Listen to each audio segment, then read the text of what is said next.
Are you excited about decals? Or decals, as some of you across the pond say? Well, I know I am, and if you are too, you're in luck, because today we're going to be talking about the decal on this guitar. This is a Glary GTL semi-hollow guitar, and I've been talking about it a lot recently because I'm doing a playlist or a series on the modifications to this guitar, and today is no exception. It is the next one in the series. Don't forget to check out all the videos in this series, the first one being the overview, the second one being the Bigsby installation, the third one being notching the ashtray for the Bigsby, the fourth one being the tuners, the fifth one being the nitrocellulose on the neck, and of course this one, which is all about the decal. Without further ado, let's get into it. So before I get into the details of the decal, I want to mention that I toyed with the idea of modifying the headstock shape. I guess I'm just used to the Fender brand headstocks, and having something different felt foreign. The best photo of the headstock I could find from Glary was kind of small and thus the poor resolution, but it served the purpose for getting an idea of what might be possible. I thought there was a lot of real estate available, and perhaps I could sort of mold it into a quasi-strat shape, which you can see here. However, when I overlaid a true strat headstock template over it, you can tell that it just wasn't going to look right. And then I thought maybe a telly shape would work, and it would have been a lot closer, but in the end I decided to just leave it alone. Now regarding the decal, I definitely wanted to make it my own. I felt that I had modified the guitar to the point that it wasn't much of a Glary anymore, and I could sort of own it.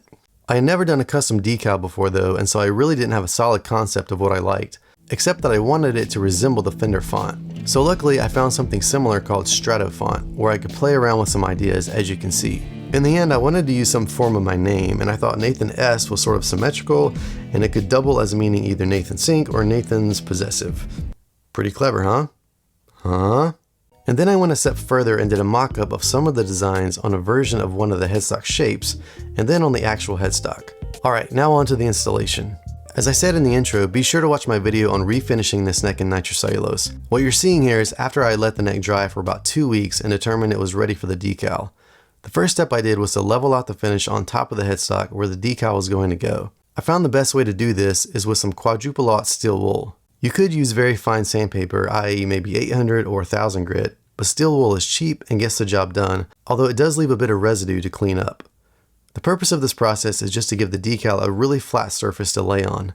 This eliminates ending up with any bumpy texture, and it gives something to stick better to. Now don't worry about the shine of the clear coat going away when you do this. When you apply more coats of clear later, it will all become uniform again. Like I said, steel wool will leave tiny metal shavings behind, so you'll want to clean those up. The easiest way to do that is with a vacuum. And now for the fun part. Because this particular neck has string trees, I wanted to see where the closest one would be in relation to the decal, so I just laid it in its place on the neck. Before the decal goes down, you'll want to be sure to add a little bit of water to the headstock surface. Any decent decal maker will include instructions, but basically, you just need a small bowl of warm water and then put the decal in the soak for about 30 seconds. What you don't want to do is leave it in too long so that it separates from the backing by itself and starts floating around. When it's ready, you want to grab it carefully, and the key word here is carefully. These decals are really delicate and you can tear them quickly if you're not paying attention. Next, you want to put the decal in the general spot where you want it and start to slowly slide one end off the backing. Holding down that end of the headstock, you'll then gently pull the backing from the other side. So right about here is where I realized I had a little issue. How I let this happen again is beyond me. I mean, I've even made a video about this very same thing when it happened to me before that has almost 90,000 views. It's both comical and a little embarrassing. What I've learned from making these mistakes is that unless you want a decal that's transparent or see-through, then you want one with metallic ink. I ended up tossing this decal and ordering one from Pop's Decals on eBay. I'll try to put a link in the description. I actually feel really bad because this first decal came from a viewer of my channel. We had a good chat over email, and I won't mention his name or details of course because I don't want to embarrass him or give him a bad rap. It wasn't his fault about the decal. I don't believe he ever advertised that the decal wasn't transparent. It was my fault for not understanding what I wanted, especially after having made this same mistake before. Again, I don't claim to know how these decals are made, but I think if they're made with inkjet, then they'll be see-through. And maybe that's what you want. But for me, I needed the decal to be opaque and stand out from the background. What I did like about the first decal was the lettering, the font, the style, whatever you want to call it. So when I contacted Pop's Decals on eBay, I asked if he could replicate the old decal, but with metallic ink.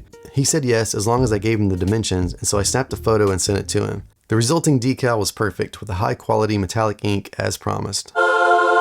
So the installation process was the same as before. In other words, you make sure you have a flat surface, slightly wet the area, put the decal in warm water for about 30 seconds, slide the decal off the paper, you get the idea. What I wasn't prepared for though was a little modification that I decided to do on the fly. I didn't like the way the wording stayed straight while the headstock curved away. I called my wife in and she agreed. So I decided to make it more like a 50s tele headstock with a smaller wording underneath. So what did I do? Well, unbelievably, I got my razor blade out and cut the decal right there on top of the headstock.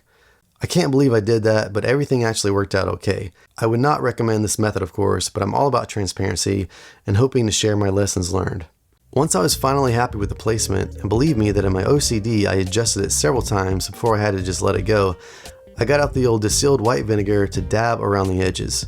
Apparently a lot of model car makers say this helps to hide or blend the edges to where you can't see them as well. I can't confirm whether or not this makes a true difference, but since I had some laying around the house, I thought it wouldn't hurt. And there you go, my friends, a custom decal transforming a common glary guitar into a one-of-a-kind Nathan's guitar.